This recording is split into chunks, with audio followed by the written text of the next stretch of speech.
اور ہے کیا سطر کھل جانے سے وضو ٹوٹ جاتا ہے؟ دیکھیں سطر کھلنے سے وضو نہیں ٹوٹتا ہے۔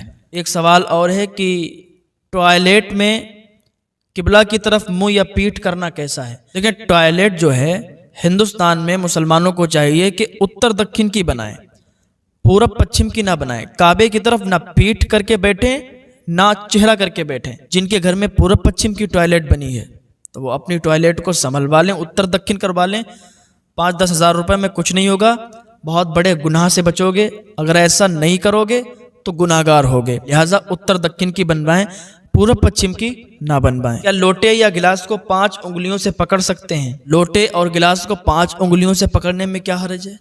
لوگ کہتے ہیں کہ 4 انگلیوں سے یا 3 انگلیوں سے پکڑا جائے، ایسا کچھ نہیں ہے، 5 انگلیوں سے آپ لوٹے یا گلاس کو پکڑ سکتے ہیں۔ ایک سوال اور ہے کیا بچے کو دودھ پلانے سے عورت کا وضو ٹوٹ جاتا ہے یا نہیں؟ دیکھیں بچے کو دودھ پلانے سے یہ عوام میں بھی کچھ ایسے رواج ہو جاتے ہیں اور وہ بہت پہلے سے چلتے ہوئے ہوتے ہیں، ان کو ٹھیک کرنے کی کوئی کوشش نہیں کرتا۔ اگر انہیں بتایا بھی جاتا ہے کہ بھائی یہ غلط ہے تو لوگ اس پر عمل نہیں کرتے، کہتے ہیں آپ غلط بول رہے ہیں، ہم تو اپنے پرخوں سے کرتے ہوئے آئے ہیں، ہمارے باپ دادا یہی کرتے آ رہے ہیں۔ جو بات اگر کوئی پڑھا لکھا انسان آپ کو بتاتا ہے تو اس کی بات ماننا چاہیے، اگر کوئی عالم دین آپ کو سمجھا رہا ہے تو اس کی بات ماننا چاہیے۔ اب یہ سوال ہے کہ بچے کو دودھ پلانے سے عورت کا وضو ٹوٹے گا یا نہیں؟ تو بچے کو دودھ پلانے سے عورت کا وضو نہیں ٹوٹے گا۔ سوال اور ہے کیا دودھ پیتے ہوئے بچے کا پیشاب پاک ہے یا ناپاک؟ تو دیکھیں پیشاب دودھ پیتے ہوئے بچے کا ہو یا بوڑھے کا ہو یا جوان کا ہو ناپاک ہوتا ہے، ٹھیک ہے، پیشاب پاک نہیں ہوتا۔ کیا انسان پیشاب کرنے سے ناپاک ہو جاتا ہے یا نہیں؟ دیکھیں یہ ایک مسئلہ ہے، کسی نے پیشاب کیا، اب نہ تو پانی تھا نہ تو ڈھیلا تھا، تو اب بتائیں کیا پاک ہوگا یا ناپاک؟ تو اکثر لوگ جو پڑھے لکھے نہیں ہیں تو وہ یہی کہیں گے کہ ناپاک ہو جائے گا انسان، لیکن نہیں، یہ مسئلہ شاید آپ پہلے سن چکے ہوں یا نہ سنا ہو تو آج سنیں۔ اگر کسی نے پیشاب کر لیا، پانی یا کوئی ڈھیلا نہیں ملا، تب بھی وہ ناپاک نہیں ہوگا۔ جو بھی پیشاب کی چھینٹیں، پیشاب کے قطرے اگر کپڑے پر لگ گئے تو کپڑا ناپاک ہوگا، انسان ناپاک نہیں ہوگا۔ انسان ناپاک ہوتا ہے جس سے احتلام وغیرہ ہو جائے یا ہم بستری وغیرہ کرتا ہے تو اس چیز سے انسان ناپاک ہوتا ہے، لیکن پیشاب کر کے اگر اس نے استنجا نہیں کیا، پانی ڈھیلا نہیں تھا، تب ناپاک نہیں ہوگا۔ لیکن اگر کپڑے پر پیشاب لگ گئی تو اتنا کپڑا ناپاک ہو جائے گا، وہ کپڑا دھل کے وہ نماز پڑھ سکتا ہے۔ کیا جھپکی لگنے سے وضو ٹوٹتا ہے؟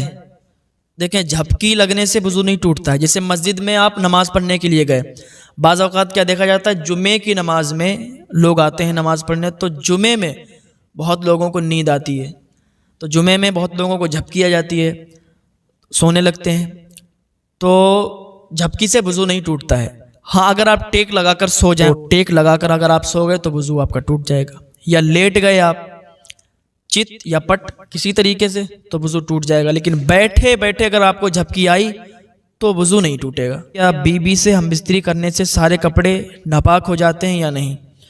بیوی سے ہم بستری کرنے میں سارے کپڑے ناپاک نہیں ہوتے ہیں، جتنی جگہ پر اگر نجاست لگی ہے اتنے کپڑے ناپاک ہوں گے۔ اور سوال ہے کہ اگر نماز میں انگوٹھا اپنی جگہ سے تھوڑا سرک جائے تو کیا نماز ہو جائے گی یا ٹوٹ جائے گی؟ عوام میں یہ جہالت پتہ نہیں کس نے پھیلائی، لوگ کہتے ہیں کہ نماز پڑھو تو جو انگوٹھا ہے سیدھے پیر کا وہ بالکل جمع رہنا چاہیے، اگر وہ ہٹ گیا تو نماز ٹوٹ جائے گی۔ یہ جہالت ہے، ایسا کچھ نہیں ہے، اگر آپ کا انگوٹھا ہٹ بھی جائے تو نماز میں کوئی فرق نہیں پڑے گا، نماز ہو جائے گی۔ کیا نمازی کے آگے سے ہٹ سکتے ہیں؟ کہ ایک انسان نماز پڑھ رہا ہے اور ایک انسان اس سے اگلی والی صف میں بیٹھا ہوا ہے، اب پیچھے والا تو نماز پڑھ رہا ہے اور آگے جو بیٹھا ہوا ہے اس کی نماز مکمل ہو گئی، اب وہ وہاں سے ہٹنا چاہتا ہے تو کیا کرے؟ اسی بات پر ایک انسان کا ایک سے جھگڑا ہو گیا، وہ صاحب نماز پڑھ رہے تھے اور ان کے آگے جو بیٹھے تھے وہ آگے سے ہٹ گئے اور یہ نماز پڑھتے رہے، تو انہوں نے بعد میں بڑا جھگڑا کیا کہ آپ میرے آگے سے ہٹے کیوں، یہ گناہ ہے، یہ جائز نہیں ہے۔ تبھی تو کہتے ہیں علماء سے ملیں، علماء سے پوچھا کریں، کوئی مسئلہ آپ کا پھنسا ہوا ہو تو آپ اپنے علماء سے پوچھا کریں، یہ مسئلہ ہمیں نہیں معلوم ہے، اس کو لہٰذا آپ حل کریں۔ تو انشاءاللہ آپ کو پتہ چلے گا کہ نمازی کے آگے سے ہٹ سکتے ہیں، گزر نہیں سکتے۔ ایک نمازی نماز پڑھ رہا ہے اور ایک اگلی والی صف میں اس کے سامنے بیٹھا ہوا ہے، اس کی نماز مکمل ہو گئی تو وہ اب آگے سے ہٹ سکتا ہے۔ جو شخص نماز چھوڑتا ہے اور وظائف پڑھتا ہے تو کیا اس کے وظائف قبول ہوں گے یا نہیں؟ جو شخص فرض نماز چھوڑتا ہے اور وظائف کی طرف بھاگتا ہے، وظائف پڑھتا ہے، تو ایسا شخص اس کے کوئی وظائف قبول نہیں ہوں گے۔ اگر کوئی فرض چھوڑ کر نفل ادا کرتا ہے تو نفل قبول نہیں۔ حضرت عمر رضی اللہ تعالیٰ عنہ نے ایک مرتبہ دیکھا کہ ایک صحابی فجر کی جماعت میں شامل نہیں ہو پائے، تو آپ جب ان کے گھر کی طرف سے گزرے تو ان کی والدہ سے کہنے لگے کہ آج وہ فلاں صحابی جماعت سے شامل نہیں ہو پائے، کیا بات ہے؟ تو ان کی والدہ کہنے لگی کہ آج انہوں نے پوری رات وظائف کیے، پوری رات انہوں نے وظیفے پڑھے، نفل ادا کی، اسی وجہ سے ان کی آنکھ لگ گئی اور وہ جماعت میں شامل نہیں ہو پائے۔ تو حضرت عمر رضی اللہ تعالیٰ عنہ کہتے ہیں کہ پوری رات وظائف کرنے سے بہتر ہے کہ فجر کی جماعت میں شامل ہو۔ کیا بغیر رومالی والا پیجامہ یا تہمند پہن کر نماز ہو جائے گی یا نہیں؟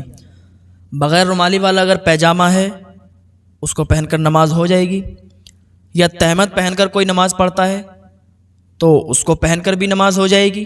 لوگ یہ کہتے ہیں کہ اگر تہمند کے اندر کچھ نہیں پہنا یا پاجامہ میں رومالی نہیں تو نماز نہیں ہوگی، یہ لوگوں میں غلط ہے، غلط مشہور ہے، بلکہ نماز ہو جائے گی۔ پاجامہ یا پینٹ کی مہری موڑ کر نماز ہو جائے گی یا نہیں؟ پہلی بات تو پاجامہ یا پینٹ ایسی بنائیں کہ اس کو موڑنے کی ضرورت نہ پڑے، اور اگر وہ لمبی ہے تو اس کو اپنے حال پر چھوڑ دیں، اس کو سمیٹے نہیں، اس کو پلٹے نہیں۔ اگر جو شخص پاجامہ یا پینٹ کی موری سمیٹ کر نماز پڑھتا ہے اس کی نماز مکروہ تحریمی ہوتی ہے، وہ نماز دوبارہ پڑھے گا۔ اور یہ ایک مسئلہ ہے، اگر نماز میں کوہنی کھلی ہیں تو نماز ہوگی یا نہیں ہوگی؟ یہ تو اکثر لوگوں میں پایا جاتا ہے، ایک مسجد میں نہیں اور ایک جگہ نہیں، ہر جگہ آپ دیکھیں گے تو آپ کو ایسے لوگ ملیں گے جو کوہنی کھول کر نماز پڑھتے ہیں، یعنی ہاف ٹی شرٹ میں نماز پڑھتے ہیں۔ ہاف ٹی شرٹ پہننے والوں کی نماز مکروہ ہوگی۔ فتاوی رضویہ جلد 3 صفحہ نمبر 416 میں یہ موجود ہے۔ جب بھی کوئی کسی کو غلط کرتے ہوئے دیکھا کرے تو اکیلے میں سمجھا دیا کرے۔ اور ایک مسئلہ اور یہ ہے، کیا چھوٹے بچوں کو مسجد میں لا سکتے ہیں؟ دیکھیں، چھوٹا بچہ اگر ہے تو اس کو مسجد میں لانے کی اجازت نہیں ہے۔ ایسا بچہ ہو کہ جو سمجھدار ہو تو اس کو مسجد میں لائیں۔ بعض لوگ کہتے ہیں کہ اگر بچوں کو مسجد میں لائیں گے نہیں تو انہیں پتہ کیسے چلے گا نماز کے بارے میں، انہیں کیسے سکھایا جائے گا؟ تو ہم کہتے ہیں کہ ان کو سکھانے کے لیے مدارس بنے ہوئے ہیں، مدارس میں سکھاؤ، گھر پہ سکھاؤ، کیونکہ آقا صلی اللہ تعالیٰ علیہ وسلم فرماتے ہیں کہ اپنی مسجدوں کو بچاؤ بچوں سے، پاگلوں سے، خریدنے اور بیچنے سے، زور زور سے آواز کرنے والوں سے۔